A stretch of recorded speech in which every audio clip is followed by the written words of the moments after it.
Today we're going to read a wonderful Bill Pete story. First graders, you were just getting started on these, and second graders, I know they're one of your favorites, especially Thomas Medense. I love Bill Pete, and this is a new one. The Gnats of Knotty Pine. Now, you know what a gnat is. He's that little teeny bug. See, there's a whole swarm of them. Little teeny bug that just buzzes around you and drives you crazy. That's what the animals thought. The giant bull moose shivered as he waded up a creek into a ravine. His shivering was not from the chill in the air. The moose was shivering from fright. Tomorrow was the first day of hunting season, which meant terrible trouble for many of the creatures living in Knotty Pine Forest. The big fellow was on his way to a meeting of the animals, held every year on the day before the shooting began. So there they are. They're all of them having a meeting. When the moose arrived at the meeting place at the end of the ravine, a crowd had already gathered. Some were seated on boulders and logs, while others perched on tree limbs. The purpose of the meeting was to try to figure out some plan to foil the hunters and save their skins.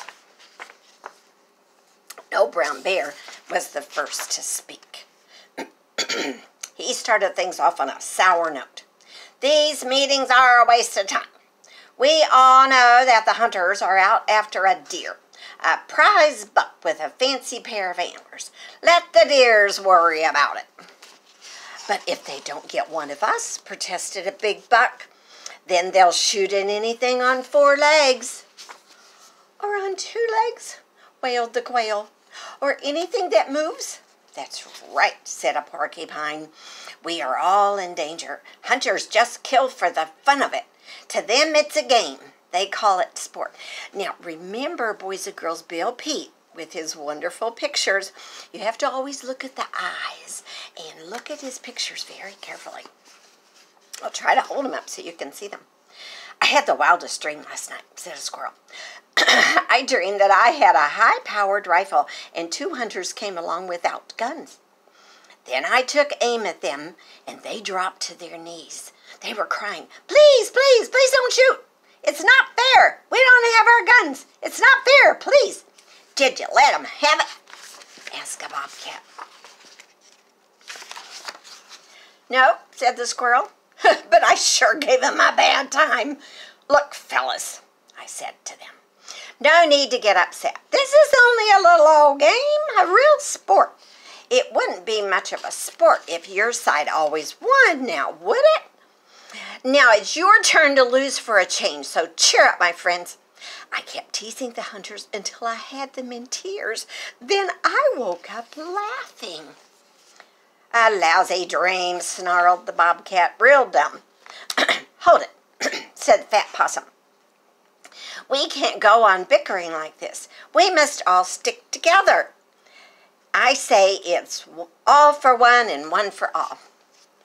You mean all for nothing, sneered a fox. We all stick together, then we get popped off all in one big bunch. Real smart. I've got an idea, said the jackrabbit. We all take off at once, running around and around in all directions, and all over the place, until the hunters get so dizzy and so mixed up they can't shoot straight. Ho, ho, laughed the fox, that's great. We run and run until we're all out of breath and fall on our faces. Then the hunters knock us off in their own good time. That's just great. Okay, said the rabbit. If you're so smart, let's hear your plan. I'm all ears. I say we all do our own thing. The runners run, the climbers climb, the hiders hide, just as we always have. I hate to agree with a smart aleck, said the moose, but I do believe the fox is right. We have no other choice. After that, no one could think of a thing to say, and the crowd settled off into deep silence. At this point, a swarm of gnats, can you see this black right here? It's all a swarm of gnats, and they're coming right to Moose's ear. At that point, a swarm of gnats joined the meeting, and the top ant, known as Nate, came buzzing up alongside the moose, right up to his ear. "Do you mind if I say a few words, sir?" "Speak up, but make it short. This is no time for small talk." Nate shouted at the top of his voice to make sure all could hear. "We gnats of Knotty Pine Forest have been thinking." "Gnats thinking?" snickered the fox. "Now I've heard of everything." "When a billion gnats get their heads together," shouted Nate, "it adds up to one big brain with big ideas. We have thought of a plan to save you from the hunters." "Goody, goody," said "our worries are over." "Not funny," growled the bear. "Gnats drive me bats." "Me too," grunted the moose. "Beat it, gnats. Scram. Best off, all of you." And with an angry snort, he blasted them out of sight. After the gnats had gone, there was another long silence. By this time it was nearly sunset, and the deep shadows crept across down by the ravine. Finally the moose said, "We don't seem to be getting anywhere, so why don't we call it a day?" Then the meeting broke up, and the unhappy animals went their separate ways. As they left, a little squirrel called out from a pine tree, "See you tomorrow, everybody." "Maybe so, maybe not," muttered the moose. At dawn the next day, the roaring of motors echoed through the trees as jeeps, campers, pickup trucks came up the road below the forest. Then came the voices of the hunters, laughing and shouting as they hauled out their guns. Up in the forest, panic set in. The deer and the fox and the rabbits raced off in all directions. The quail hid under the bushes. See the quail? And the porcupines and the skunks hid under, crawled into hollow logs. All the hiders are hiding, aren't they? The bobcats, the raccoons, the possums, and the squirrels and the chipmunks, they all crowded into the treetops. The bears scrambled. The bear scrambled in a dense tangle of brush, and so did the moose. But alas, he left his great pair of antlers in full view. Moose has a hard time hiding, doesn't he? While all the animals were in a wide-eyed frenzy, the hunters were as calm as could be and ever so quiet. They knew that wild things have good ears, and they hoped to catch them by surprise. This was the first rule of the game. And as the men headed up the slope toward the forest, they walked very softly and talked in whispers with their rifles all set for a shot. They were just a few yards from the first clump of trees when all of a sudden, out of the grass swarmed a great cloud of gnats, billions of them. And leading each cloud was a fearless flight commander shouting orders. "Go for their heads! Go for their faces! Go for their eyes! Buzz 'em! Drive 'em bats! Go gnats! Go gnats! Go, go, go!" Now the hunters were the ones taken by surprise. The gnats' attack was so sudden and so blinding that the hunters were sent staggering back on their heels. "What in blazes is this?" one of them yelled.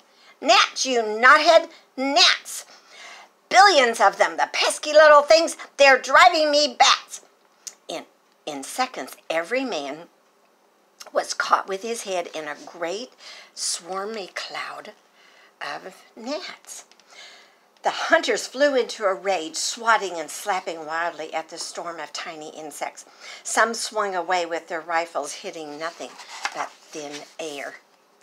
One rifle went off. Kerboom! Barely missing one of the men. That did it. "Let's get out of here," someone shouted, "before we all get killed." "Which way is out?" "Downhill, you dope." And the battle was over. The hunters dropped their rifles and fled down the hill to their campers, jeeps, and pickups. And with a great roaring of motors, they took off. As the last jeep disappeared in the distance, the gnats formed a big V for victory. See it? There's the V. The big V for victory. And then let go with a rousing cheer that could be heard for at least 20 feet. The victory was especially sweet since it was won without bloodshed. Not a single gnat was lost. Now all the creatures in the forest were deeply indebted to the gnats.